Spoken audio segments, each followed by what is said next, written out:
Welcome, everybody. And I am Betsy Leondar-Wright, and with Jack Metzger, I'm co-coordinator of the Talking Class series for the Working Class Studies Association. And we are really overjoyed to have Joan Williams with us today, um, as in our series of Talking Class webinars. So I'm going to introduce Joan, and then Jack and I are going to ask her some questions. She's going to do a little presentation, and yeah, we'll continue our three-way conversation among me, Jack, and Joan, and then we'll open it up for your questions and comments. But feel free to write in the chat at any point. Um, so, Joan Williams, why are we such huge Joan Williams fans?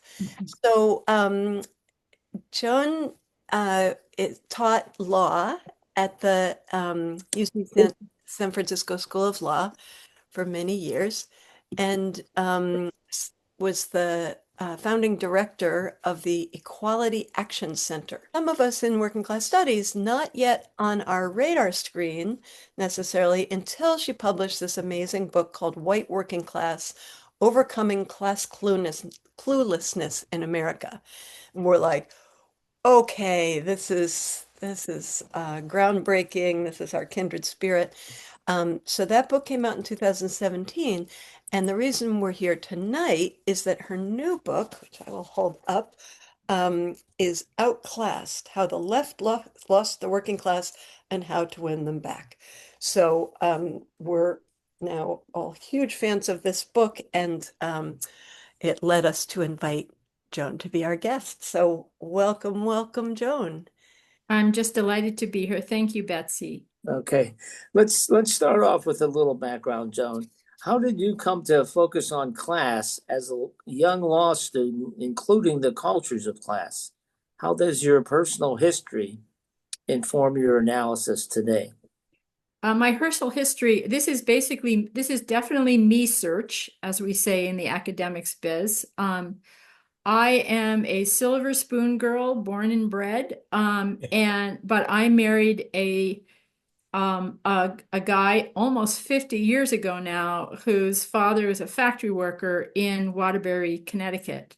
And actually, I begin the book talking about a story of when his parents visited us. I saw somebody in Somerville, Massachusetts. This was in Somerville, Massachusetts. His parents completely freaked me out because, first of all, they came and stayed in our house. This was totally foreign to the way I was brought up. And they helped us make dinner. I was just like, wow, we didn't even go out to a restaurant. And then they helped us wash the dishes. And in the process of washing the dishes, my mother-in-law asked me, where do you keep the butter? And I thought, like, what does she think I am? Some kind of Martian? So, being smartass that I was, I said, under the bed. And she put the butter under the bed. And then I realized, I think she's weird. She thinks I am equally weird. We have this huge gap between us. And it took me a long time to understand what that gap was. And frankly, reading Lillian Rubin's Worlds of Pain and Pierre Bourdieu's Distinction. And I finally began to understand.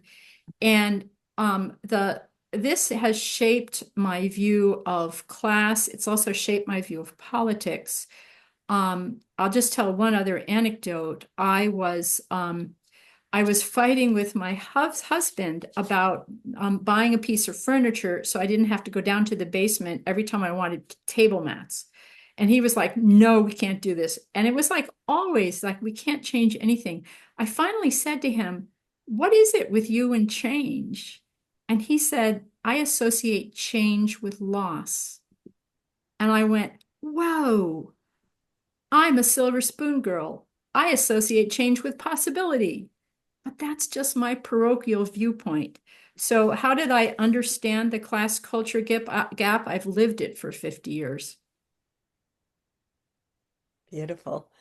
So, one of the things that grabbed me right away about Outclassed is your statement of the purpose of the book, wonderfully sweeping.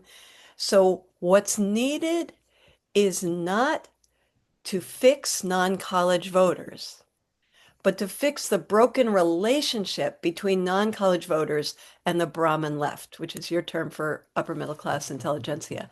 So we're going to be asking you how to fix it. But first, would you please describe um, how is the relationship broken? And I will share your slides now.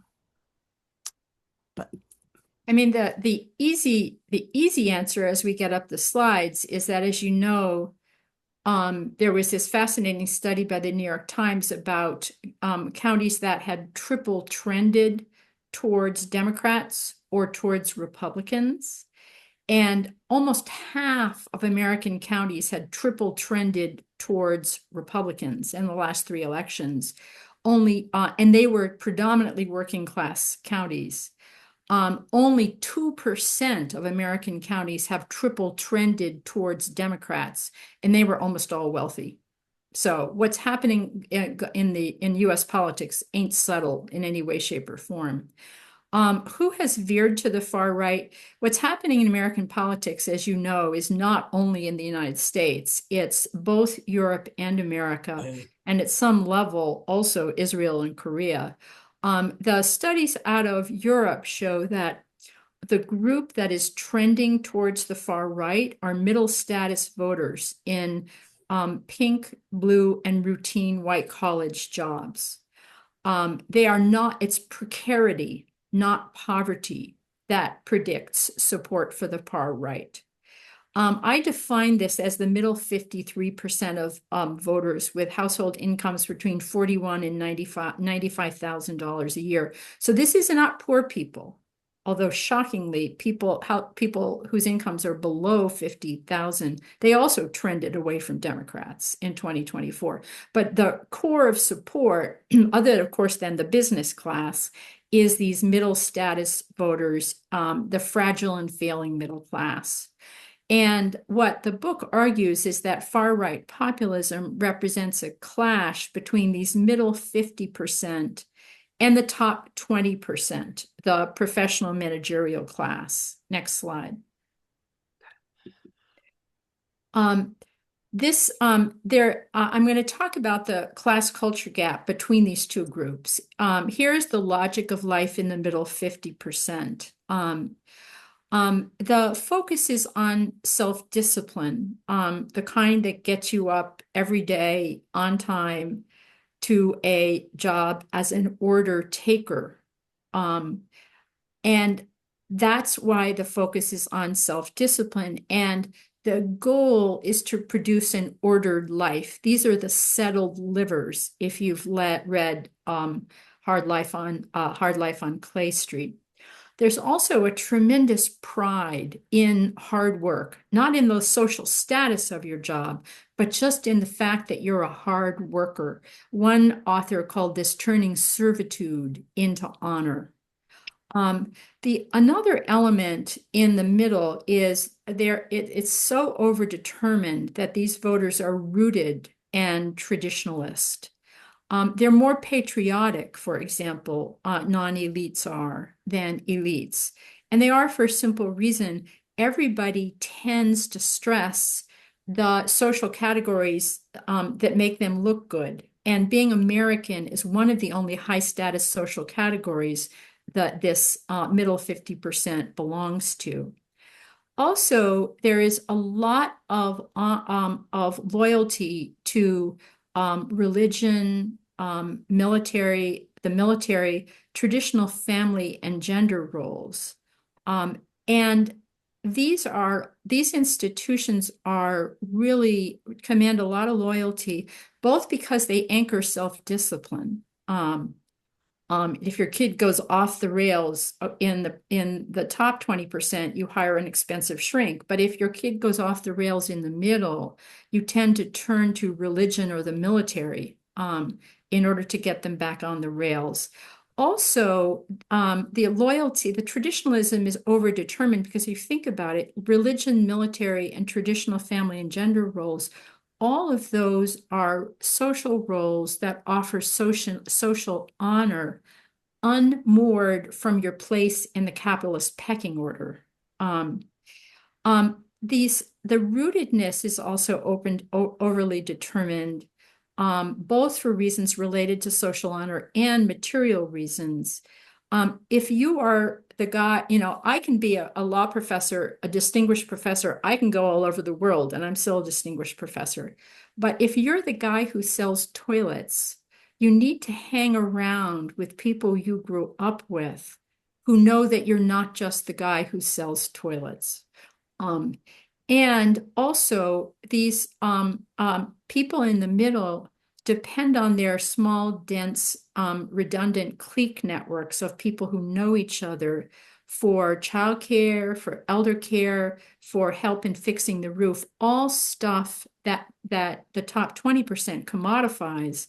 But that's commodifying doesn't really work well because you get stuff of pretty poor quality if you're in the middle. So the rootedness and traditionalism is way, way overdetermined. And that's, of course, what the top 1% has weaponized into culture wars, that rootedness and traditionalism. For reasons we'll see in a minute, it works really well. Who does this group scorn? And what do they scorn? They scorn inauthenticity. They scorn the rigged system. And there's really interesting work coming out of the UK on how corruption is basically a language that is used to critique the rigged system. It's not defined in terms of literally taking money. It's defined in terms of a rigged system. And you see here on the right, I've developed a class bubble quiz. You'll be able to take it at the end. This is one of the key questions. Apart from my partner kids, I'm more likely to spend time with extended family or people I've known since grade or high school, or people I've met professionally, new friends. My network is always a work in progress. That's very predictive of which class you're in. So here's the logic of life in the top 20%. It's really, really different. The focus is not on self-discipline, but on self-development, because, of course, professional managerial jobs, you have to be at the top of your game. And so there's this intense performance pressure on kids and on self. And there's pride in hard work. You display your hard work, but there's pride in merit. That's really the key, which is pride that you have a job at the high end of the pecking order. That's just the way people function. So it's really pride in the fact that you're an order giver rather than an order taker. There's also in contrast to the traditionalism in the middle, you have cosmopolitanism. It used to be that high class people displayed high culture tastes, and that's the way they displayed and enacted their elite status. That went out of fashion around 1980. Now, instead, the way people display their sophistication is through cosmopolitanism and an ironic or critical attitude towards traditional institutions and their very cosmopolitan tastes. So you see on the right this question from the class bubble quiz: which of the following are you more likely to go to? A family restaurant with plentiful portions of classical American food, or ethnic restaurant that serves really authentic food. This question has an eerie ability to predict whether your parents went to college. That's the display of cosmopolitanism. Also, the top 20% also has entrepreneurial networks, much broader networks of much weaker ties, because that's what's helpful in professional managerial jobs. The scorn is scorn for the uneducated. There's an amazing study out of the Netherlands that shows that in the United States, scorn for the uneducated, the stigma associated with not having a college degree is greater than the stigma associated with race. And as someone who has studied racial bias for 15 years, that's a strong stigma, let me tell you. Okay, next slide. This divide, drives the cultural dimension of politics. If you understand the cultural dimension of politics, you can turn these culture wars wedge issues into bridge issues. And this is super important both for social movements and for defense of democracy work. Next slide. One of the things to recognize is that the feeling rules of the top 20% are playing a very key role in American politics. Feeling rules are just the structure of our sympathy. There's conventional rules about whom we should feel sorry for. And this is this famous lawn sign that's so popular in San Francisco, it was at one point. In this house, we believe Black lives matter. Women rights are human rights. No human is illegal. So you see what's there. You also see what's missing. People disadvantaged by class. And then you also know what's there. Science is real. Love is love. Kindness is everything. So in other words, if you don't believe with these particular structure of feeling rules, you don't even know that love is love, and you're incapable of kindness. That is very open scorn for the unenlightened, which is, again, characteristic of the top 20%. Next slide. As you all know, at exactly the time when the top 20% stopped talking and thinking about class disadvantage, the middle 50% got totally reamed. Virtually all Americans used to earn more than their parents in the decades after World War II, but of those born in 1980, only 50% will, a 40% drop.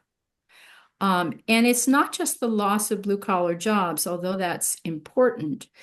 Wages would be higher if wages would be 43% higher if wages had kept pace with productivity, as they did in the decades after World War II. 3/4 of that decline occurred in the 15 years before Trump's first election.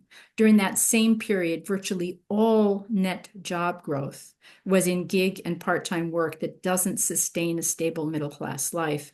And that left-wing rag, the Wall Street Journal, just reported that 70% of Americans don't believe that if you work hard, you'll get ahead. So the American dream is on the run. Next slide. This economic anger and cultural anger, it fuels two different kinds of populism. Next slide. Sorry. First of all, the left populism, elites are robbing you blind. Second, right populism, elites are looking down on you. And Trump is an absolute genius at tying Democrats to the right populist looking down on you narrative. Next slide. I think that's it. That's it. Yeah, let me unstop the share. Yeah, that really laid out a lot of the main points of the book and why it's such a great answer to the question of how did so many working class votes swing to the right and the Dems lost them. That point about it being Trump and his ilk saying they're looking down on you. I have a question for you about that. So I know it's true, but so I live right next to Cambridge, Massachusetts. So when I first got your book, I was looking at the chapter titles. I was like, there's a chapter title called "What's the Matter with Cambridge?" Like that was just instantly hilarious to me because, as opposed to "What's the matter with Kansas?" What's the matter with Cambridge? So it evokes that bad habit of the upper middle class intelligentsia looking down on working class people as, morally flawed, stupid, not caring, quote unquote deplorable. We remember that. This is a real thing. I've been writing about classism towards working class people for many years. But I also think that the right-wing media and politicians exaggerate it in order to get votes, to induce that feeling of being looked down on, that working class people don't like to be looked down on. So I just want your judgment call of how much of this elite condescension, especially among progressives. How much of that um, is actually is real and is actually having that negative effect, and how much is like ginned up by the right-wing media? I think both are happening, but I think what's really happening is that the right wing, and particularly the far right, has learned how to elicit the scorn. The most recent way to elicit the scorn is through defense of democracy work. Of like, these terrible people are trashing our democracy. Trump is trashing our democracy. You are not doing anything about it. You voted for him. It's your fault. Now you don't even care he's trashing our democracy. You are the people who are personally responsible for ruining my country. That is beautiful. I mean, from the point of view of the far right, because that is just a new way of calling people deplorable, which just serves to bond Trump voters to the far right, even as, from my parochial standpoint, he's screwing them economically. So Trump is still able to change the subject from the elites are looking down, that from the elites are robbing you blind, and to focus attention are on the elites are looking down on you. And, so what do we need to do? Just stand back and not talk as the democracy gets trashed before our very eyes?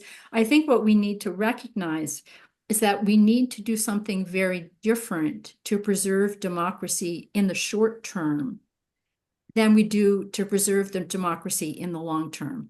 In the short term, we need to do what we're doing, resistance in the streets, in the courts, all over. Very important. I mean, I've been in 2 networking meetings in the past week of resistance groups, but that's not going to help in the long term.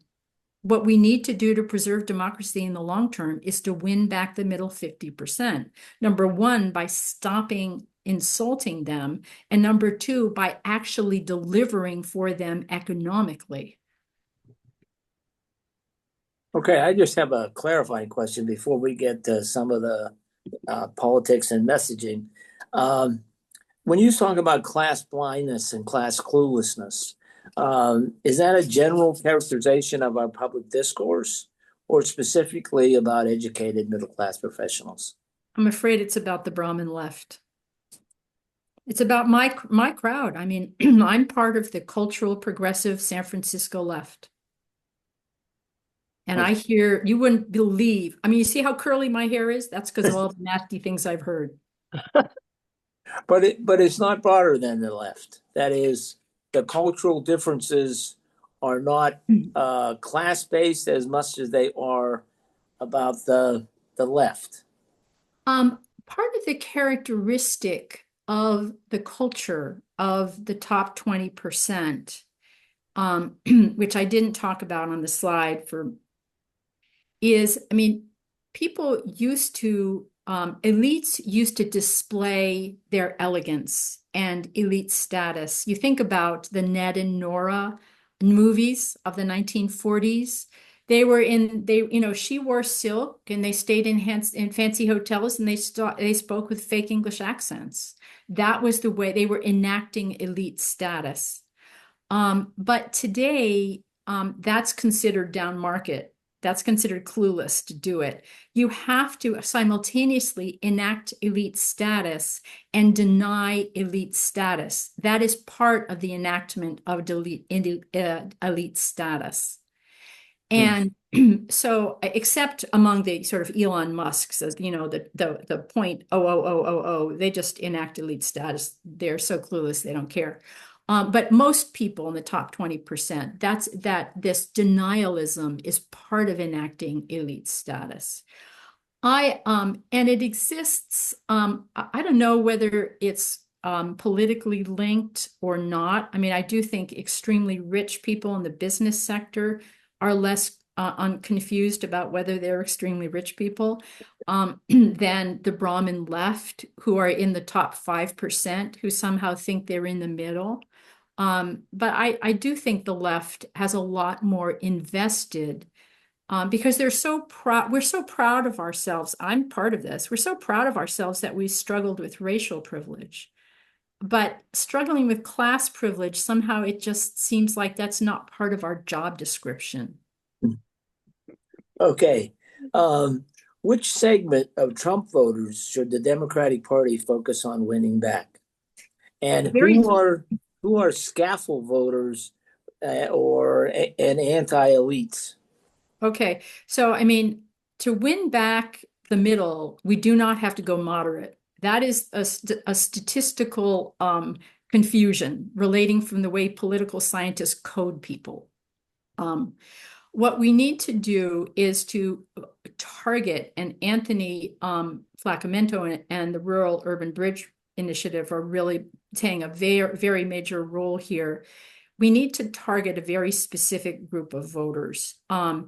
One study calls them anti-elites. They are number one they voted for Trump. They are economically progressive. This is the last study. I'm trying to persuade the people who financed this study to update this study, but this is a 2017 study. So in 2017, 3/4 of them said that climate change was a real problem. They had the highest rate of support for gay marriage of any group. And perhaps more important, their racial attitudes didn't differ from those of non-Trump voters. We should be, as I speak now as a Democrat and as a progressive, laser focused on winning back 5% of the anti-elites. And it is frankly egregious malpractice that we haven't already done so. Mm-hmm. Okay, I want to follow up on that, Betsy. I think you use a number that there's 19% of Trump voters are persuadable. Those are the anti-elites. And the Center for Working Class Politics has 11%. So we're in that range. Yeah. That's from 8 to 15 million people. And the Democrats don't have to get a large percentage of those to completely change electoral outcomes. Yeah. We could actually have a progressive country. Yeah. Yeah. So when you're going to tell us how to do that, go ahead, Betsy. Yeah. So I love this book because you unpack in so much detail these cultural differences that, obviously all generalizations are overgeneralizations and should not turn into stereotypes, but just proportionally, there's a really big difference, as you said, between working class values by and large and professional middle class values. So some of the chapters, for those of you who haven't read the book, wait till you see. So sincerity versus irony, you said. Parenting, which I think is huge, the strict father versus nurturing parent, child rearing methods. I've run into that so many times that in working class communities, it just seems like, oh, the middle class people, they just spoil their kids rotten. They I never had any experience of this class conflict within my own household, just saying. Oh, you didn't? Okay. I have No, I definitely. did. There's my Okay. irony. That was your being. I tell you, silver spoon girl here. No, it's yeah, and Jessie Stribe is not with us tonight, but her the issues that come up within mixed class couples in her Power of the Past book has a lot about that. And I love the line, prayer is free, but therapy is expensive. So things about therapy, things about religion. The important thing to be able to take away from your argument from the book is like, what does messaging sound like that moves a progressive agenda forward, or at least Democratic candidates forward, but embodies a working class cultural values? What does Yeah, it sound like? I think the intellectual challenge is even greater than that because we don't only need to embody working class cultural values. Because if we only do that, we're going to lose, my crowd here in San Francisco. We need to forge messaging that we need to do two things. Number one, we need to explain to the top 20% that they are the top 20% and that they can't expect the Democratic Party's messaging to be laser focused on their comfort level and nothing else. That's the first task. That was what I hoped to accomplish in the book. Number two, we need to figure out ways of respecting the values, our values as progressives. I'm making a heroic assumption. We're progressives here. Not very heroic, I think. Yeah. Without insisting on always having the top 20%'s priorities dictate the priorities of the Democratic Party, because that's actually called the exercise of privilege, and it's not going to appeal to people. But when we also need to message be humble about when we get our priorities first, number one, but number two, then message in a way that is beckoning to people who are unlike us. And so I'll just give you a couple of examples. In the book, the message about religion is really simple. Stop being condescending. Of course, part of the enactment, as we've seen, of sophistication is belittling religion. Of I start the book with a joke here in California is, what do you call a Jew in California? A Buddhist. God forbid I be so unsophisticated as to embrace my own tradition, right? Religion is so powerful a resource that it actually protects people against class disadvantage. It's a resource in terms of building your network, building your social capital, building your class-specific cultural capital, anchoring you mentally. Believers actually have better health. I just delved deeply into the sociology of religion. Religion is a tool that works in people's lives, just the way irony is a tool that works in my life. I also talk, though, about gay marriage as really a model, because as someone who's been a social justice warrior for like 40 years, the only dramatic change I have seen in my entire life, the only one, is gay marriage. And so I went back and talked to one of my colleagues who helped lead that movement. And I said, how did you get from where I kind of left off in the 90s, where the focus of the LGBTQ community that I was hanging around with was not marriage at all. It was sexual liberation for a broad range of sexualities up to BDSM, and domestic partnership to sanction a broad range of relationships. How did you get from there to gay marriage? And he said, this is Matt Coles. He ran the ACLU's Marriage Equality Project. And Matt said that after he and others had passed the domestic partnership law in California, the Alameda County court clerk invited him to the courthouse the first day people were coming to get hitched. And she had set up little tables with heart balloons and a grand procession down the grand staircase. And Matt said, I suddenly looked at these people and I thought, now I get it. He said, these people weren't doctors and lawyers. They were ordinary, average people. And for them, this was the prom, this was the wedding, this was everything. This was the ability to say, Mom, I got married. And what he was saying, and he didn't really put it in class terms. He didn't put in class terms at all until he talked to me. What he realized is that, quote, ordinary average people wanted to access the social honor of traditional family roles, a traditional middle 50% path to social honor. And he was smart enough to say, this is the path forward. And so then he raised a bunch of money and he held focus groups, and they found that the language of commitment was the language that really had legs.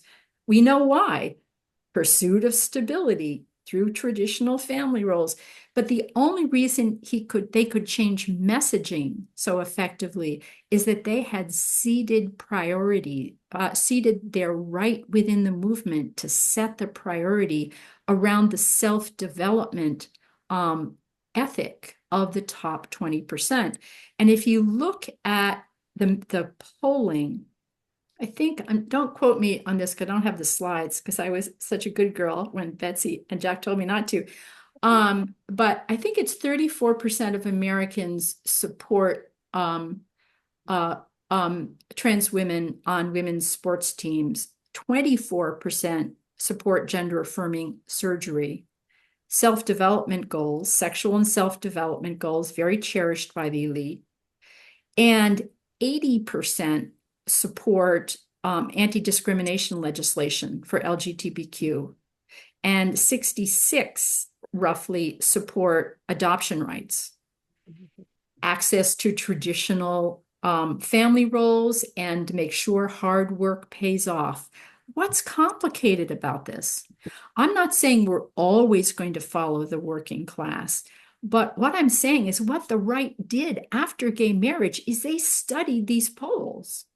And I actually am working now with the working Center for Working Class Politics to write a report on doing basically for the left what the right always does, and looks at these things and says, let's get smart about choosing priorities in a way that doesn't play into the hands of the far right, please. Let me just give another example, Betsy, which is climate change, was another thing which, being a caricatured San Francisco liberal, I'm hysterical about. Hard-pressed American families, Trump is now making their energy bills skyrocket with his tariffs. You know what he's doing by jerking money away from wind and solar and geothermal? He's just sending the next generation of blue-collar jobs to China. I hope you're happy now, Trump. And you can message climate change in other ways, which, by the way, is the third most cherished priorities of college grads and the 17th most cherished priorities of the average American. Rootedness, for example, farmers can no longer plant what their grandfathers planted. Also, anti-elitist rhetoric, which the Center for Working Class Politics is all over. It's very popular. The right has used it for 30 years. Why aren't we using it? Guess who's holding the bag for fires and floods? Big business is making sure it's ordinary, hardworking Americans that saved their whole lives for those houses. Why are we talking about climate change like this? Some people are, I think. I actually think we have some people on the call who are. Yeah, I think. Go ahead, Jack. Well, how is that different? You argue against moving to the center and being moderate. How is what you just said not moving toward the center? I was just arguing about messaging, Jack. I wasn't arguing about I mean, I do think. But isn't that messaging moving I don't the think party so. toward Now, the... how is it? Climate change is so pressing because of ABCD. I just changed the ABCD and stopped calling people climate deniers, which just reinforces the script that we're looking down on people. Right. Yeah, no, I get it. I think among people that I know, there is pretty wide understanding that the Democrats should talk more about kitchen table economic issues, that life is getting more expensive, inflation, unemployment, cost of living.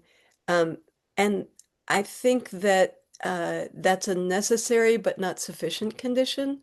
Correct. So I am with you that the contents of the arguments need to change for progressive priorities. The way that it's argued for needs to change, and the tone, the affect with which it's said to avoid that condescension.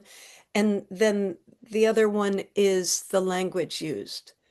Is it jargon that you have to go to college to understand, or is it what have people have been offended by the PC or woke terms, or is it like plain English and the working class speech codes of being more concrete, more, livelier, more storytelling, that I think that's what I just feel like all these Democratic candidates and politicians, they get it like, okay, I got to talk about the cost of living, how this is not working for most working families. But they don't get these other dimensions of it. And that's what I really love about your arguments in your book. Yeah, just talking about the middle class is not going to work. I mean, particularly the way they talk about it. But I mean, Democrats are also been quite allergic to anti-elitist rhetoric. But you're right, Democrats need to shift their priorities. If they don't place blue collar economics at the middle, nothing else matters. But that's necessary. It's not sufficient. They have to change their talk traditions that are now very upper middle class. They have to cede some of their priorities, and they have to change the way they talk about all of their priorities. That's right. I think we've got time. We're going to open it up for The discussion. feminist question? Yeah, shall I ask the next question? Yeah, yeah. Yeah, I know, Anthony, you've got your hand up. We'll I open. know I'm dying to hear what Anthony says. We'll get to you. Your hand was the first one, Anthony. But so you got renowned first as a feminist, which is awesome. And the gender roles seem like a tricky thing. If there is more belief in traditional masculinity as something, protective and being a provider and stuff like that, in um, the group that you're talking about, the settled living middle, um, how would you talk with people without betraying your feminist principles about about masculinity and Yeah, I have really recent data. 81% of Americans with a high school degree or less think it's very important for men to be providers. And I think it's 78% of those with some college, 63% of those with a BA.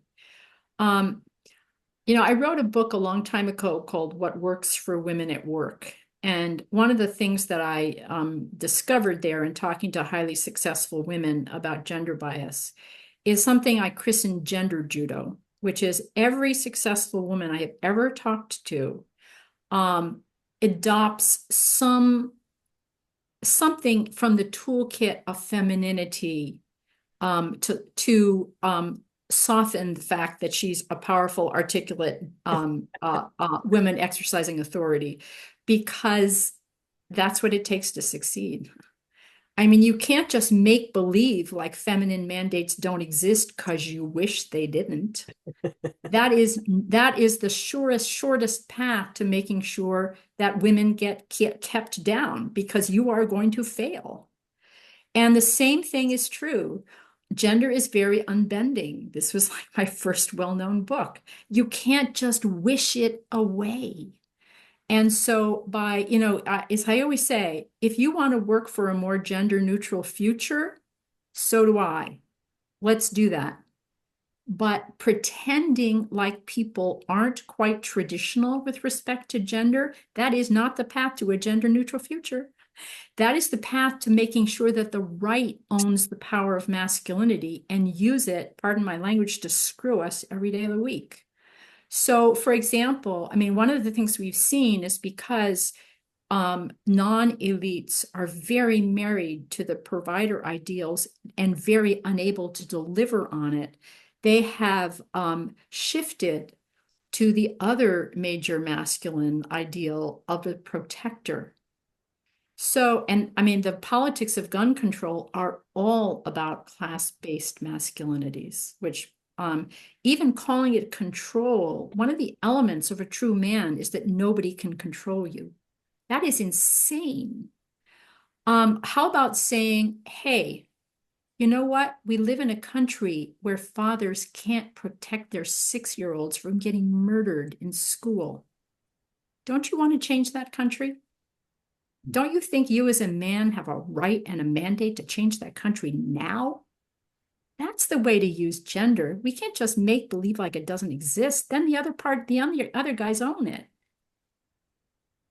Okay, we've got time for one more question, and that's beyond values and messaging. What policies should the Democrats be running on in 2028? You know, Jack, I'm not an inside the Beltway gal. I think one of our damn problems is we're too focused on policies. I'm a cultural critic, and what I can help is educating the top 20% that they need to give up some privilege if they don't want to lose their country, and explaining how to connect with the middle 50% culturally. So I wouldn't really go there. Other than saying, if we don't put blue collar economics at the center, nothing else we do matters. Our democracy But is on well, the you short must have path. a sense of examples of blue collar economics. For example, child tax credit, Well, okay, that I of the have, kind that Biden had where it would be monthly, it would be a lot larger, yeah, we got too focused on blue collar jobs, although they're super important. The fact is, 400,000 manufacturing jobs are unfilled in the United I States know. because we got obsessed with college for all and defunded vocational programs.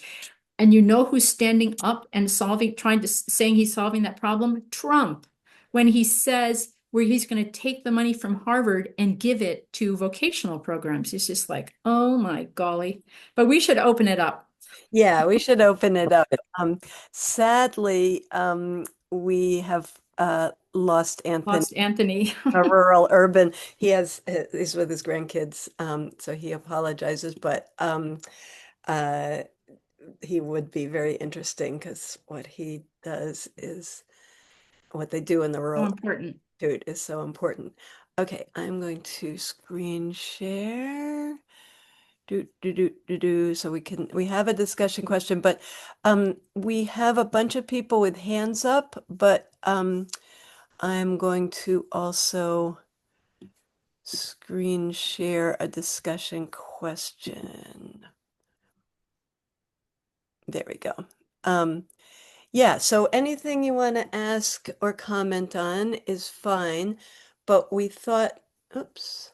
Maybe we can put the discussion question in the chat so we can see each other. Okay, good idea. All right. Yeah, the discussion question I thought of is what class culture differences have you observed? And if you were a candidate for public office, how would you talk with voters? What would be your issues? What would be your style? All right, let's see. Who was next in the, and just speaking of gender, I noticed that all the first hands to go up were all men. So, and there's some really juicy things in the chat by women as well. So I'll go in the order that I saw them, but if I encourage some women to speak up as well. So the first person I saw after Anthony was you, Mark. Why don't you? One thing about Marcus being unmuted, Graham Plattner, this guy from Maine, if anybody has any contact with him, I am completely insanely excited about him. I'd love to be in contact. Mark, I think you're unfortunately muted still, Mark. I clicked unmute. I know it says he isn't. Mark, do you want to try again? Mark, do you want to say something? Rats, what's that? Maybe we should go to Greg. Mark, I think you're Okay. going to have to leave and enter again if you want us to hear you. So sorry. And type in the chat. And good, I see April, I see your hand up. But yeah, Greg, why don't you? Hey, Hi. hi. Well, I'm, as I've said in some emails, a really big fan. I have lived in Maine Second District for 35 years. It's gone for Trump 3 times in a row, and um, I feel one of the really important things in your book was this idea that we live in two parallel worlds. And I try to walk between those worlds all the time, Mhm. sometimes with success, Yeah. often with failure. Um, and we're incredibly segregated. The liberals all live in Belfast, and then the blue collar people more or less all live out in the rural areas around the outside of the coastal towns, because they can't afford to live in the coastal towns, partly. Um, and I guess my question is this: just I've listened to your book twice. I've read and underlined it completely front to back. This is really an important book. I can't stress how important this book is. And the question I have for you is, thinking about those parallel worlds, are we trying to convince people to move from their world to our world, or from our world to their world, or are we splitting the difference? Or I mean, I have some ideas, but I want to hear from you. What are we doing here with the two Yeah. parallel worlds? I don't think we're trying to have people move from different worlds because there's an economic logic to the worlds. We literally need to be focused on self-development. And we need our kids to be focused on self-development. And the people in the middle 50% need their kids to be focused on self-discipline and following orders, or else they're just going to get fired and living on the street. I'm not Marxian, but there is an economic logic to these class cultures. They are not going to change. What we need to do, though, is to be able to speak. I mean, it's just like race isn't going to disappear. We need to speak respectfully across these boundaries and to recognize that the logic of other people's lives may be different from the logic of our lives. And they may have different talk traditions, but that doesn't mean they're stupid. That just means we talk one way and they talk a different way. And each one of them has virtues. Great. All right, we're getting some questions in the chat as well as hands up. Working backwards, Casey, why don't you unmute and tell us your question? Hi. So first of all, I love these chats. Thank you so much. My question is, I do try to have conversations with people on the far right, and what's hard for me to understand is how can they not see that Trump embodies the very elitism and scorn that they and I are sensitive to. Like the money he's made off all this crypto nonsense with the tech bros is insane, but it seems like there's very little I can do to convince him Trump is not your hero. He's not the man come to save the working family. He is exactly who you should be targeting your anger against. What can we do to convey that to them? I think first of all, thank you for trying to have these conversations. They're really hard. I think the thing to understand Trump was something that was actually said by a Trump voter in 2016. The voter said, Trump is our middle finger. That is the attraction of Trump. People know that this guy is paltry. They know that he's crooked. They actually think we're all crooked. The system is so broken and so rigged. So, and at least he's doing it openly. But they don't approve morally of Trump any more than we approve morally of Trump. But the more Trump drives us crazy, the more they like him because they finally found a way to get to us. So I don't know, my strategy is to talk to people about, you know, the wisdom that you should talk to people in straightforward language about kitchen table issues, and just ask, you know, has Trump brought down your energy prices? Has Trump brought down inflation? Trump has cut FEMA. Is that a great idea? There's overwhelming and just really concretely, and they'll probably say, no, he hasn't done any of those things, but Democrats are so paltry, they wouldn't have either. There's just a high level of anger and disillusionment. All right, let me call on some of the hands up. Alan, why don't you unmute and weigh in? Thanks. If Democrats and the left in general have a problem with messaging that appeals to this sort of middle earning group of Trump voters that you were talking about, does that mean that the Democratic Party and the left have a problem of inclusion of those people in the decision-making process? And if so, what's your recommendation to fix that? Yeah, I mean, there's as somebody who spent 25 years living in Washington, you know, I don't think we need to throw the groups under the bus, to quote Roy Tahira. But I do think the groups, having just sat through like 8 hours of them in the last week, they do have a certain upper middle class tenor without understanding that they have an upper middle class tenor. And they need to understand that there is not the view from nowhere. There is no view from nowhere. They're coming at this with a certain cultural frame, and they need to be self-conscious, just as they learned that even as a sincere white person, you're coming to a conversation from a certain position. We just learned that. How hard is it to do it in this new context? So I also think it's important. I mean, the number of people from non-college educated backgrounds who are candidates is very, very small. And one of the central values of the middle 50% is sincerity and authenticity.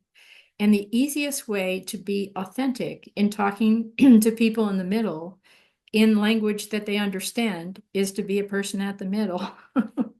I mean, this is not very complicated. So we really need more candidates like that. And the Center for Working Class Politics polling shows that those kinds of candidates, especially, I think it was if they're teachers, start out with a big benefit. And also recent polling has shown that just that you suffer an 8-point detriment just by being a Democrat in much of the country. So we need all those points we can get. All right. I see that Mark wrote his question in the chat, and then David is also saying he wants to hear your answer. Do you know of anyone who is designing a platform of economic policies that would benefit working people? It's not the Democrats. Yeah, I don't. I mean, it's too bad Anthony's not here because they do have a platform that it includes a lot of economic elements, but basically focus not on government redistribution, focus on creating a fair labor market. There's much higher support for redistribution among elites than there is among the middle. The middle wants to work hard and to have, you know, Mom Donnie said it best, hard work should yield a stable life. That should be the central thing you hear from every Democrat 3 times a day. In terms of policies, make sure those manufacturing jobs are filled.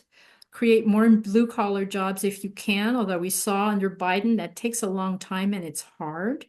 Also, support for small business. which has not been traditionally a focus of Democrats. There's the dream of owning a small business is the dream of an order taker to become an order giver.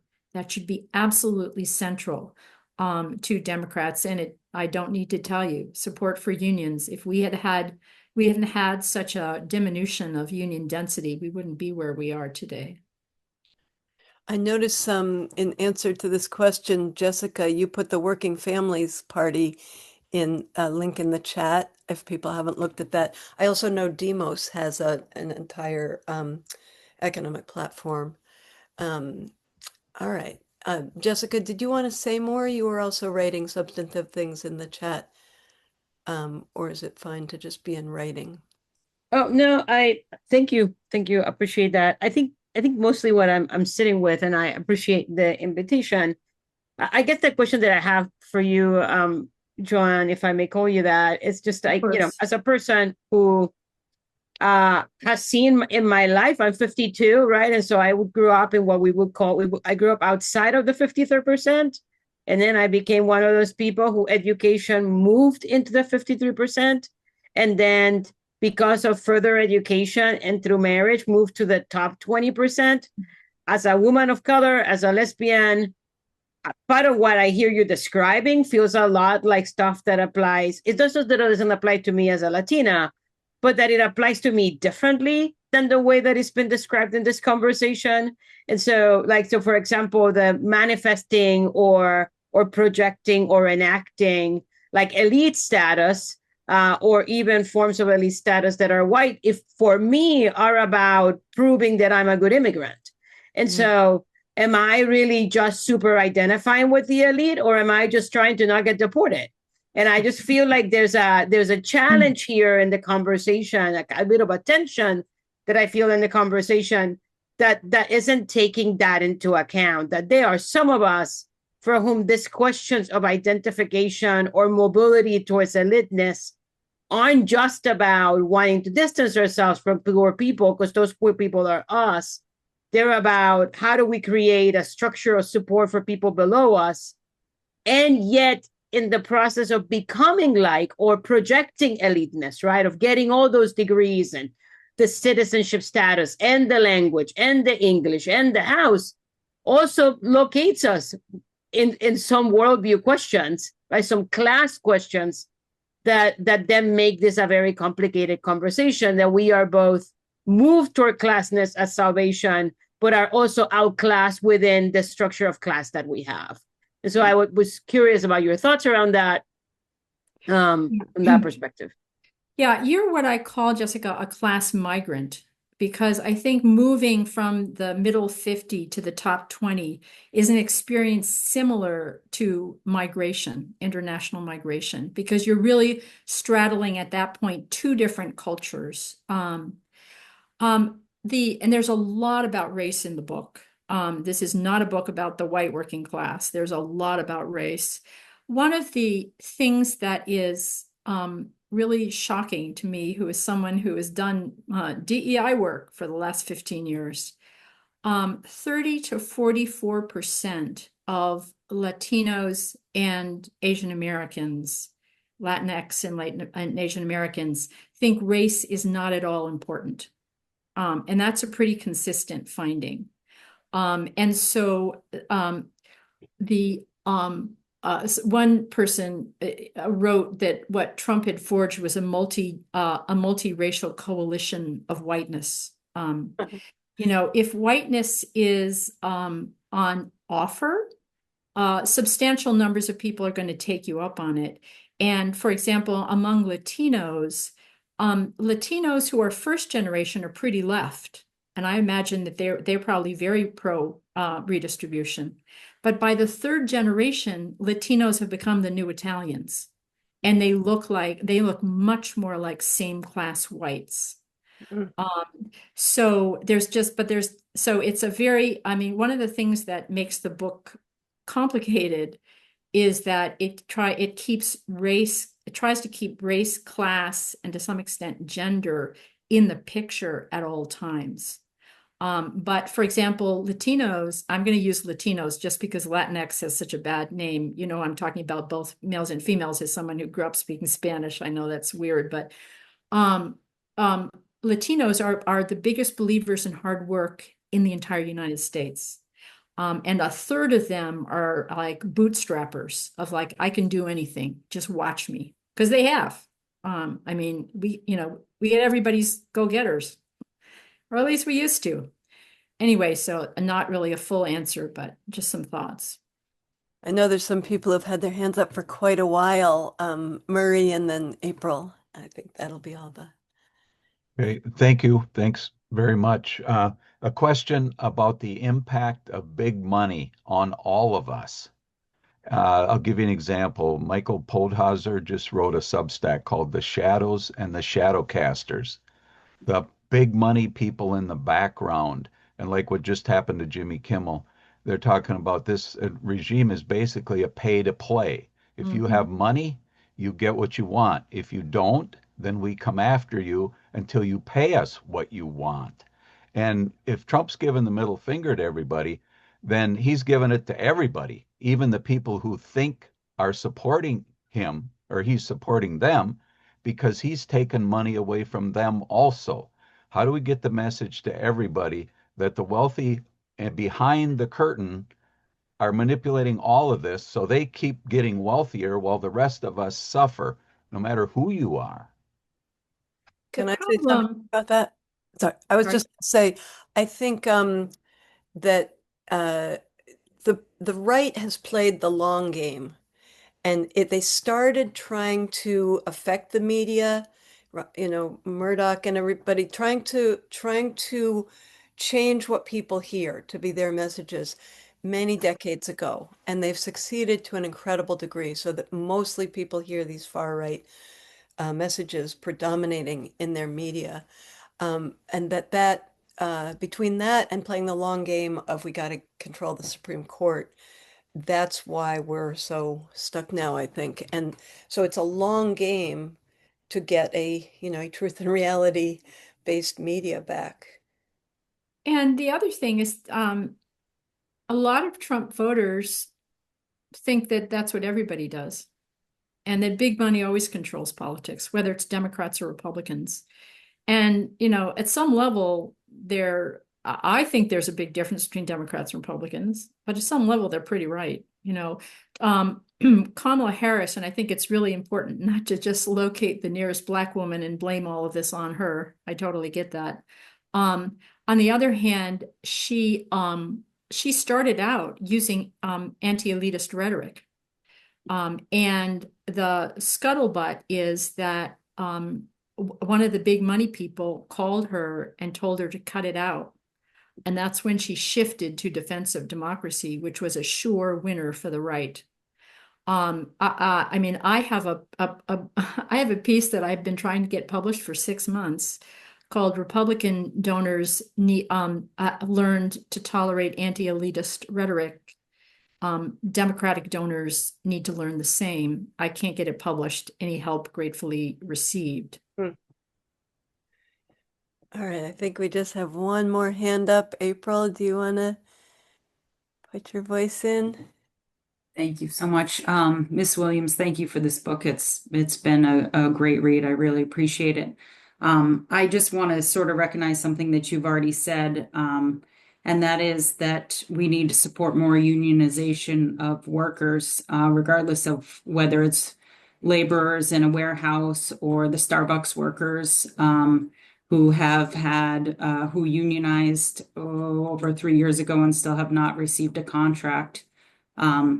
It's an obvious delineation of how the economics have worked in this country. And as a Teamster myself, I know that it is really, if you want to have equality in pay in your workplace, it really is the way that you can achieve that. As a woman, I receive the same pay that the men who work in the warehouse next to me get.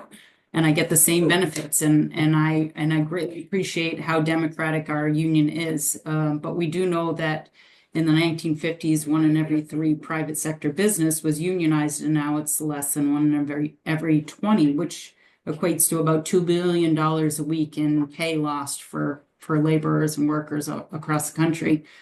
And my question is what I think I ask I live in New Hampshire, so I see a lot of politicians, and the one that I asked all politicians, which is, how are you going to get your message to blue collar workers? I mean, I myself have had 3 and 4 jobs in the last year. My coworkers have 3 and 4 jobs, and no stability as far as outside of working at UPS as a Teamster.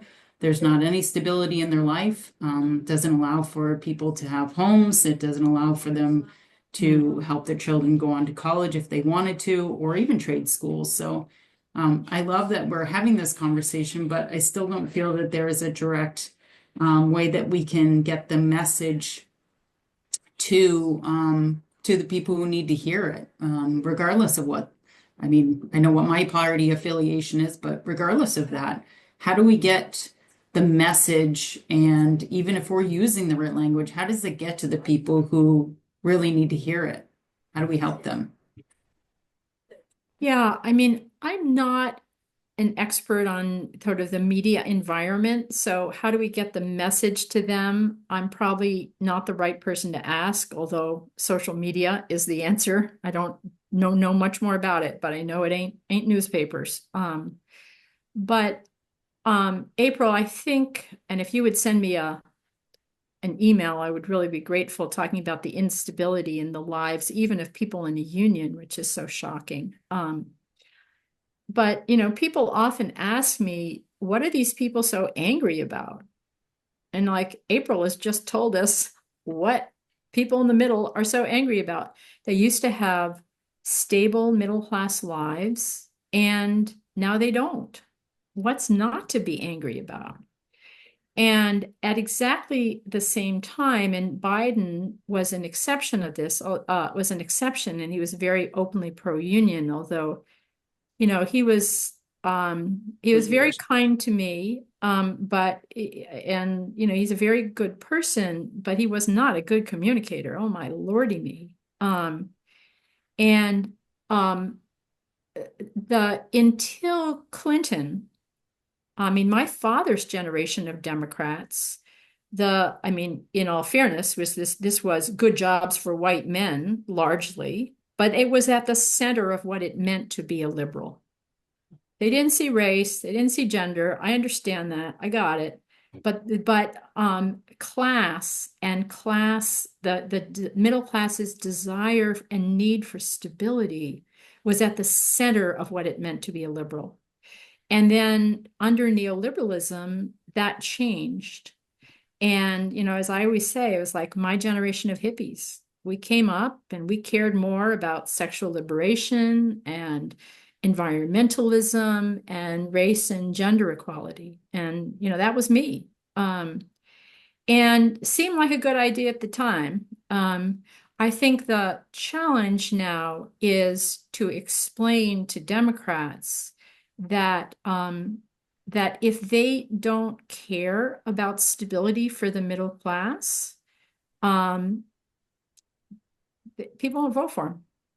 They won't. And that talking about the child care tax credit and paid leave, I mean, I started out as a work family person. I care a lot about paid leave. It's really important. But if you don't have a stable job, paid leave just ain't in your top 5. And I hate to say that, and it's very controversial within the Beltway. And the people, and if you talk about the minimum wage, like I'm a progressive.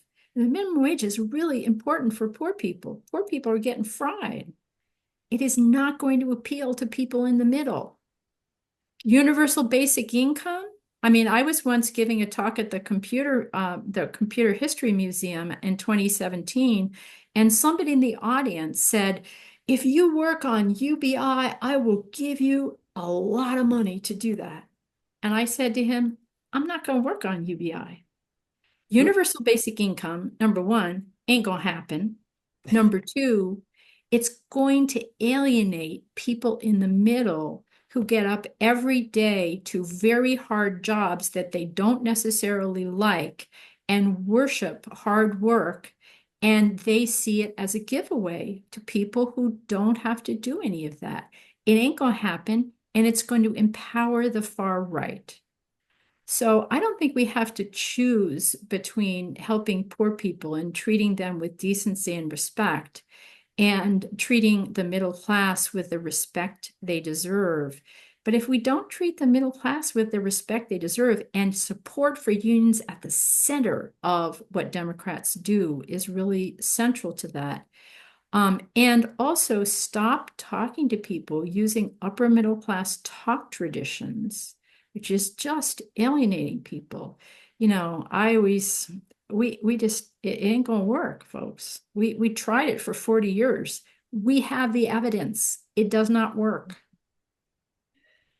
Beautiful. I'm noticing in the chat, there's a lot going on in the chat if you're not reading it, but I noticed that Allison, there's positive responses to what Allison wrote about the Democratic Party and the big donors. Do you want to say that out loud, Allison, or does anybody But want it's a lot to read. I was trying to read it, Allison. Yeah. Mine I too. mean, I kind of keep coming back to the same point, which is that the Democratic Party is very frustrating, and it's not a labor party, and it hasn't been for a long time. And talking about, which I'm completely on board, that upper middle class people can talk down and condescend to working class people. I totally get that. But I don't think that this is a time where talking is actually what is going on. And I think one of the appeals of Trump is that he's doing things. He's doing horrible things. He's Yeah, he's doing so things, effective. right? And it's like the Democratic Party can only sort of figure out, or is fixated often on messaging. What is the right message? But I don't know why they want the right message. I don't know what power the Democratic Party wants. I don't know what policy program foundationally that they want. And the story that you told, Joan, about Kamala Harris and the rumor behind her talking about anti-elitist things and told to shut up.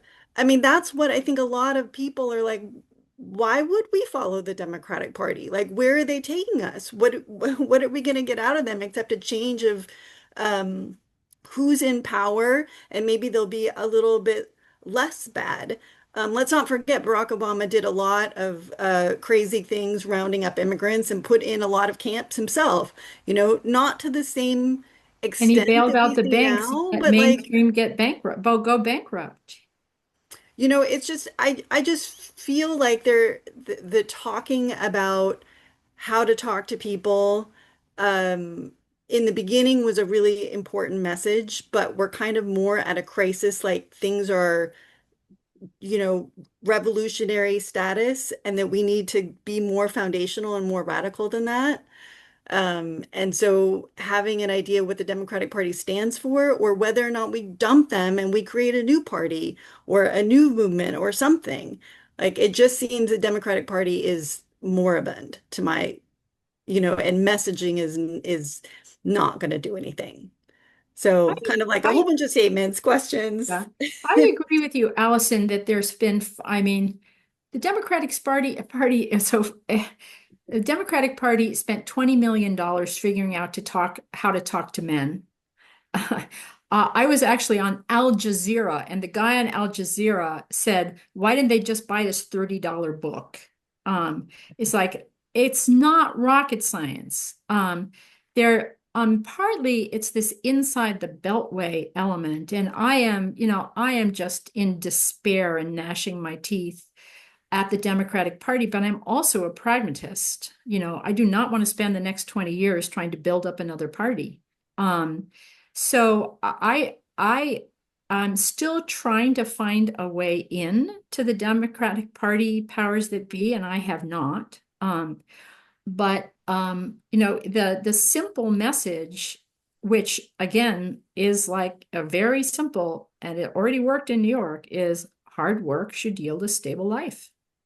That's what the Democratic Party should stand for, and it should be serious about standing for it. and not assume that when they're talking about economic issues, they just have to change the way they talk about what they've already talked about. It's just messaging. No, it's not just messaging. You have to change priorities in deference to the people that you're trying to reach. There's Yeah, I don't actually, know if they can do that. If like I honestly don't know if they can do then we're that because gonna I don't know. then we're on a short road to fascism. Yeah. I mean, we're kind of already on it in it. Yeah. I, Yeah. I just I just want to feel a tiny bit of responsibility to say that I think the piece about the 20 millions is not actually quite right. I think that what the party paid for was access to research about the ways that men build meaning, and but they're trying what they're discovering, which is what we've been told all along by folks that looked at affective connections, is that in the U.S. we've lost all sense of connection to small spaces, and so where people are building meaning is in a medium of communication that the party really the Democratic has struggled anywhere is that it does not understand new forms of communities and didn't take seriously the development of online communities as places of meaning making. And so what they actually paid for was to try and understand how to access those communities, which is ultimately what we know is that the work that we have to do is local. That I think the challenge is we keep asking a national party that's an umbrella party to come up with a strategy that is really about our neighbors. So how do we build places of meaning making in the communities we're in? That's the strategy that's needed. That's why the party can't lead us anywhere. All right, Yeah, I'm sadly going to cut this off because we can keep talking after, but I want to give people the option of ending on time.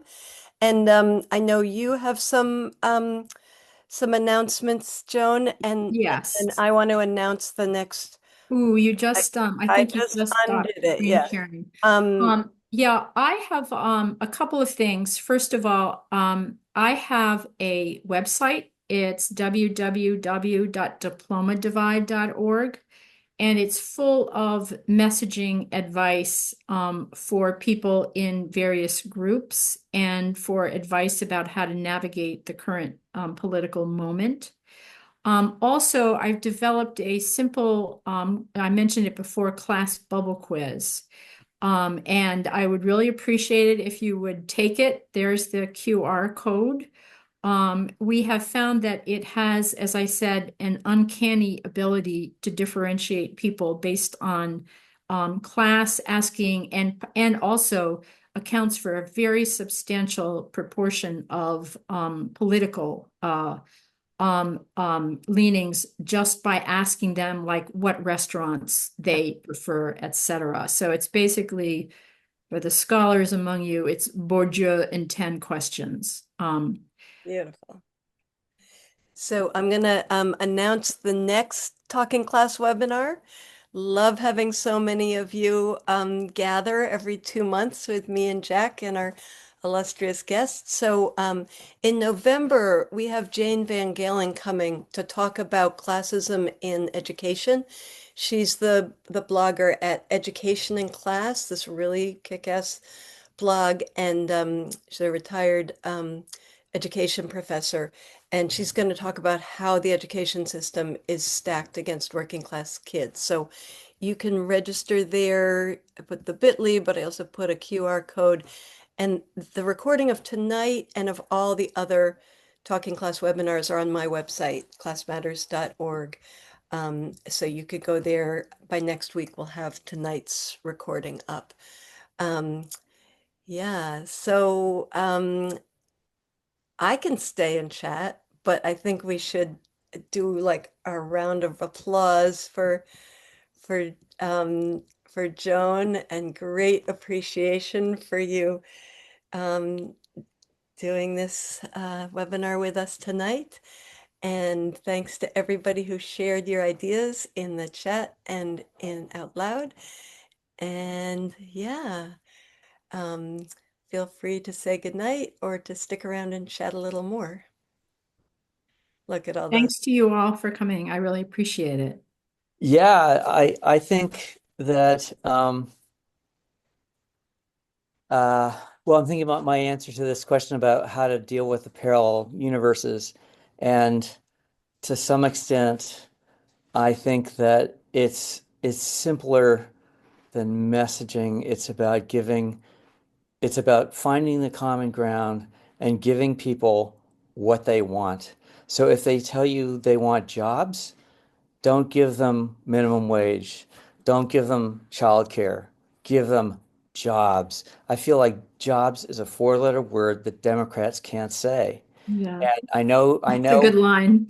yeah, it is, and we could be saying, look, that's what Trump has promised, but all he's done is deliver the last two letters. Yeah, So, yeah, yeah. and That's I just great. I love it, Greg.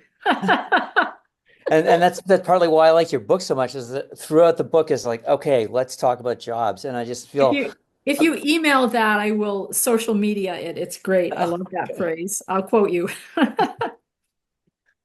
sure. Anyway, that was it. That's awesome. April? Um, I think, I've said this in the chat a few times, I think what really needs to be brought back is the dignity in people's work. You know, I don't even think, I think people need to have a living wage, but a greater concern is that their work is of value. One of my four jobs that I mentioned earlier is I'm a city councilor in the city that I live in.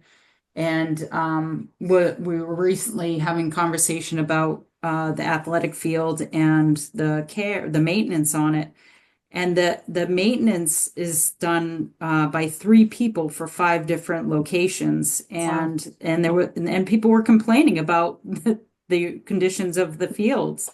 And one person commented on, when if we put in artificial turf, those people won't have jobs anymore because all they can do is mow. And these are, three men that I talked to and probably would know how to change out an engine in their car, re-roof their house, and live through the next pandemic by hunting and foraging. And I thought that is the most disgusting thing I've ever heard, that they think that just because they're not driving a brand new car or they are working doing manual labor, that they don't have any intelligence, and they have an incredible amount of intelligence that doesn't get recognized because they're not living in this elitist bubble. And this was a person who claims to be a very dedicated Democrat, and that's where you're losing people. And Really April, good. what would be the best way to do that? I mean, this, again, there's this study out of the Netherlands that shows that both in Europe and the US, there is this open disdain for the uneducated. If you treat people disrespectfully, they're not going to like you. What's the Yeah. best way to do that, though, for Democrats to do that, April? I think it comes down to a lot of the things we've talked about. It's the language that's being used so often. It's so dismissive. And as I said before, I'm a Teamster, and I should recognize that a lot of the people that I work next to come into working for a place like UPS as say a package handler because they own their own small business and they need health Fascinating. insurance. Wow, And amazing. that's where the stability comes from, and so, it's a lot of the language, it's a lot of recognizing who, what people are doing for jobs. And I've seen this in many places, and I can wear both hats. I can come in dungarees and work gloves, and I can also come into a city council meeting and be able to have an effective meeting. But to sort of jump between the two is not something that I think people often do. And even when we saw in this last election, a regular average guy in Tim Walz, I thought he had some wonderful things to say, and he obviously has a great presence, but it wasn't Tim Walz that failed that campaign, as you already pointed out. So we need to figure out, like you said, how to have regular people having conversations and bringing dignity back. I was at a Labor Day breakfast the other day, and the opening to sort of bring Bernie Sanders to the podium, who I love Bernie. He's a great labor advocate. they were saying, well, Bernie brings us hope, Bernie brings us hope. And I thought, no, Barack Obama brought us hope. Brings us dignity. We need more people who are Wow. going to bring dignity back to Wow. labor Well and and be on the forefront of, don't go to the self-checkout. I don't care how long the line is. Go to the checkout with a cashier who has a job. Mhm. Let's stop, Mm. pretending that it's okay to sort of minimize the cashier's position and the bagger's position by taking it on ourselves and giving big business a reason to cut jobs. Great example, Um, April. April, I would love to stay in touch. I mean, one of the things that I say to people, and it's like they're taken aback, is I see tipping as a redistributive opportunity. It shouldn't be necessary, but given our country, but I had literally never thought about going to avoiding that line. And I think that those are really important things in helping people. I mean, the people it was said here, and it's often said that, we live in these class bubbles, and we actually don't. My crowd, we see working and interact with working class people every single day. We look at them, but we don't see them. And so I would love to, talk to you about ways to get people to understand that they are treating people with a lack of dignity and give them concrete steps to begin to treat people with dignity. So please, if you're up for it, reach out to me, and you can, lucky you in this economy, you can Yeah. have a fifth job. Yeah, I love it. I love it. I put my email address and my phone number in the personal chat to you, Okay. Miss Williams. So I would Super. love to speak further about and something that I recognize in listening to your book. I have it, and same thing underlined, many pages, but also listening to it is I think very helpful. And something that I recognized is one of the things I like to say is that I work in economic justice, but I think that narrative for me is now changing to I work in solidarity economy. I think that's more important. I totally believe in the ideas of solidarity and unionization to be able to sustain and bring us back to a point where people have, dignity. And you brought up the point about, people love Trump because he's the middle finger. Yeah, Sometimes when you're so angry, the only language I you know. have is the middle finger. And Yeah. when Yeah. I said this in the chat, laborers like myself, they don't have space to have joy and happiness. They just don't. They barely have enough time to sleep, let alone Yeah. No, I have any. I study how they handle their childcare. So yeah, we should go on, but this is the beginning of Yeah. a longer conversation. Yeah, thanks. And I appreciate I that. I often would love say it. when I'm in the media, nobody's at their best when they're angry. No, I'm not either. Yeah. no, definitely. Rafi, Thank do you you. want to Okay, mute? excuse me. I gotta go. Thank you very much, Joan. This has been great. And thanks, Betsy, for managing all of this. Thank you. Bye-bye. A pleasure. Bye. Thanks, Jack. Jack is the idea creator and networker and everything. It makes Talking Class webinars so great. Yeah, so we got two hands up. I guess I'm still playing the facilitator role. Rafi, do you want to say something? You have to unmute yourself. I think you're muted. Yeah. Let me see. Do I have the power to unmute you? No. Okay. Oh, you got it? Should be on now, right? Yeah. There you go. Now you're there. Well, I can speak to several sides in this. I was a blue collar union rank and file activist for over 28 years, and I managed local political campaigns in the days when the Democrats still had also, local citizenry and not just relying on money. So, that's a long time ago. But late in life, I went back to school. So, I know the vocabulary of the educated 20%. But as I remind them, I had the same conversations about politics, economics, and spiritual issues in the engine rooms of ships. The only difference being we use the F word a lot more than most academics.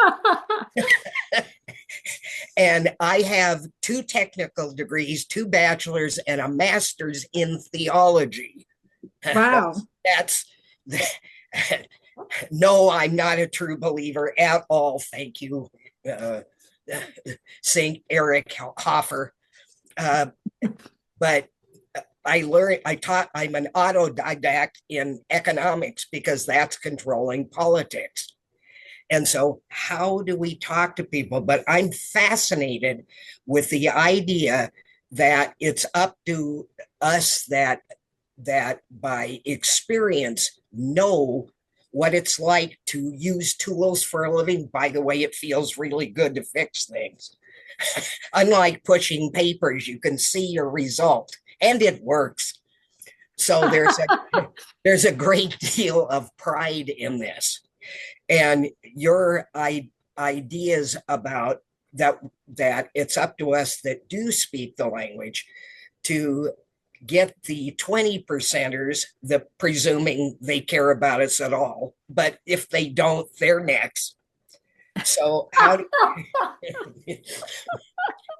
after all, MDs and college professors are rapidly becoming industrial workers. Yeah, exactly. Yeah, we blue collar types turned out to be the bellwether. I know, exactly. Exactly. So how do, so it takes wanting to listen, but I can speak from personal experience about what it's like to be talked down to. And believe me, when I got the degrees, my IQ didn't jump 100 points. My grandfather was a wobbly. That should tell you something. Wow. Well, what's an example of what it's like to be talked down to? Because people ask me for examples all the time. Oh, I can give you one directly, other than the vague things of just being in public, but one specifically. I was at the time a hotel engineer, so a member of local HERE in Seattle. And we were having a fundraiser and kind of congratulatory party for the guy who had just been elected governor of the state of Washington. And so we from HERE were bartending, and we did this at political fundraisers and at, what do you call it? Other, voluntary organizations that need help, things like that. And we all had matching uniforms, like black pants and what bartenders and bartenders uniforms. Yeah, what wait staff wear. And although those of us like me being an mechanic type didn't know real bartending, they taught us enough to be useful. And it's so busy, you don't even talk to people really. You're just doing what your orders are and your wash and fluids. But it would never dawn on any of the liberal elite that some of us could read, write, and think. They would ask us questions like, oh, well, what's a drink about? Or, if we were loose in the audience, they would approach us with these simplistic comments as if we never thought about anything else. And that just aggravated me. Some of us can read, write, and think. And believe me, as I always say, I went to Yale, Harvard, MIT. Some of us can't. I've seen that too. Hey, I noticed. Yeah, Yeah. I'm really impressed with this because I was skeptical coming into it. I admit I have the book, I haven't read it yet, but I correspond with Les Leopold. So, I get to tell him some of the harsh truths too, though you all are well aware of them. you I do noticed, you do see us. sorry to interrupt, but I noticed, Murray, you've had your hand up for quite a while. No, you're taking. Yep. No, I'm okay. Just a couple of comments and things to share. Kind of related first what April talked about. Uh, when I buy something at a store, I go out of my way to look the person in the eye that I'm paying and say, thank you for helping me. Yeah. And a lot of times it really, I feel, goes over well.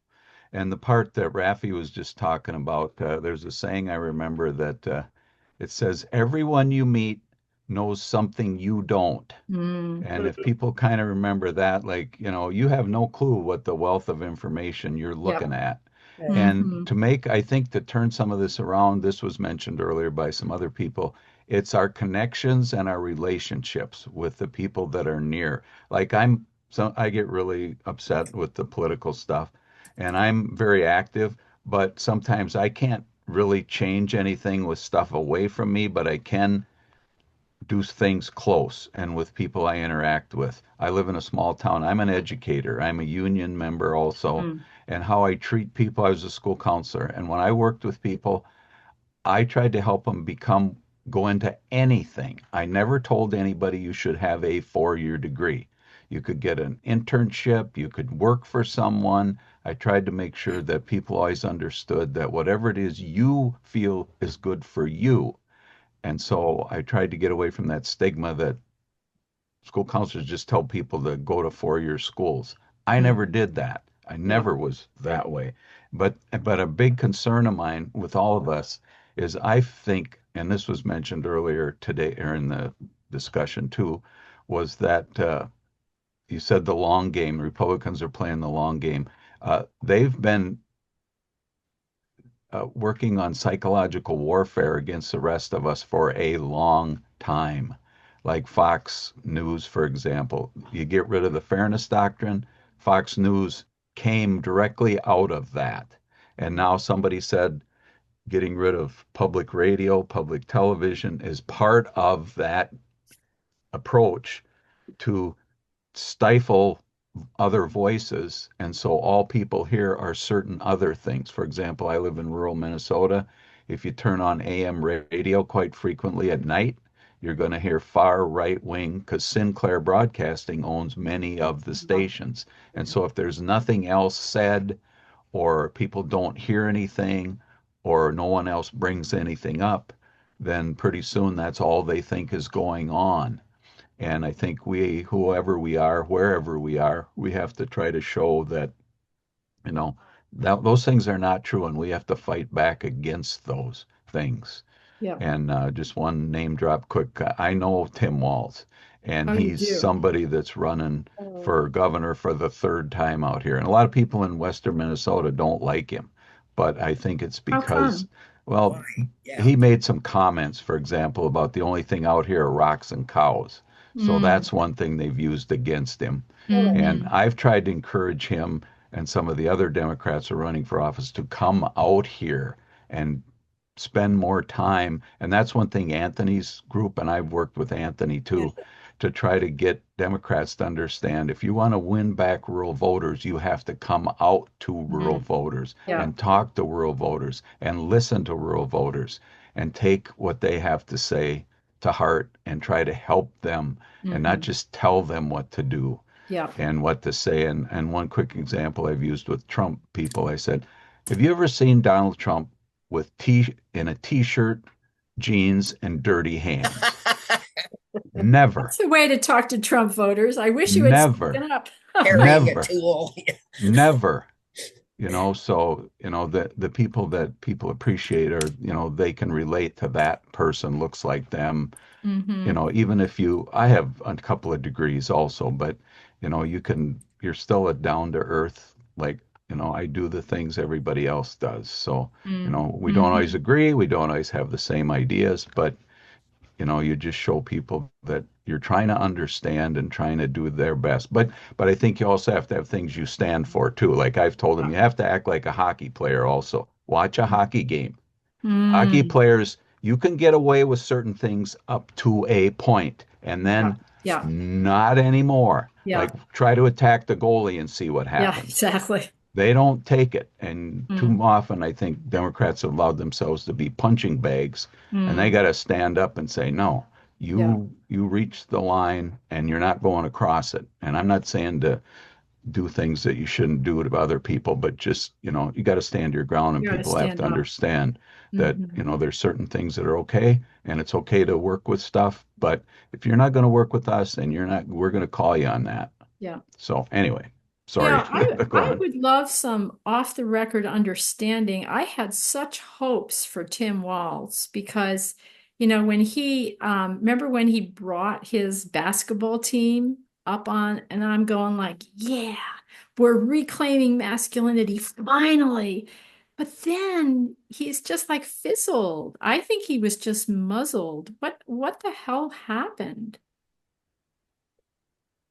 I can't speak to that directly, but I think too, probably. I think you just let him be who he is. I And then know. I rather than, know. because I've seen that, I've run for office before and I've heard of other people. Sometimes you get the consultants I that try know. to tell you what to do. And I Yeah, thought if I yeah. ran again, there's certain people I'd say, no, get away from me.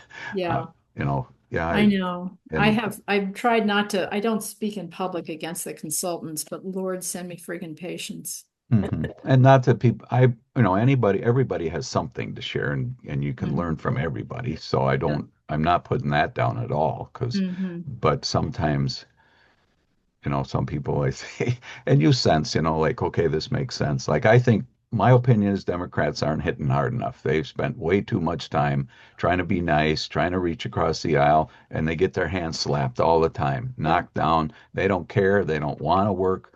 And not that you shouldn't, but, don't pretend that they're going to work for it with you when Yeah. they They're absolutely not have going to. no I mean, it's desire crystal to. clear now. Yep, and they aren't going to. Yeah. So doesn't mean Hey, you be mean. So I'll I stop and somebody else. Go yeah, ahead. I hate to say it, but I'm getting tired. It's getting kind of late. I have to go because being a Silver Spoons girl, I have to go to the symphony. Is that right? You do? Exactly. All right. Thank you so Well, much, I everyone. like this last part. I'm happy Hey, I that love you guys. I'm treated as a freak in my race gender crowd, so it's nice to hang out with people who don't think I'm weird. you are honorary working class studies member, Joan. You're one of our heroes. Okay, Good thank night, you. Thank you everybody. so This much. has been Okay, marvelous. Take bye-bye. care. Have a great night. Yeah, You thanks too. again. It was totally Bye. great.